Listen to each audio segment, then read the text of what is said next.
57 ما بتبوظش، كل سنة استنى 57 تبوظ، تبقى أحسن وأقوى وأعظم وأكثر علما وأكثر عطاء وأكثر إنسانية وأكثر محبة وأكثر كل شيء.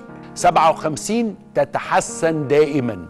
اشمعنى الناس كلها بتثق في 57؟ اشمعنى الناس كلها بتحاول انها تبقى موجودة جنب 57؟ اشمعنى ما حدش بيسأل لما بيحط فلوسه بتروح فين في 57؟ ليه الناس بتزور 57؟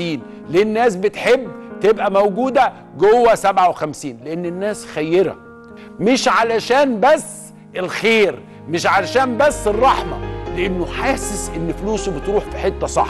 هو ده اللي احنا مبسوطين منه، وهو ده النموذج المصري اللي احنا عايزينه، إن مصر كلها تبقى 57. مؤسسة مستشفى 57 357 مصر لعلاج سرطان الأطفال بالمجان. رحلة علم، هدف الحياة.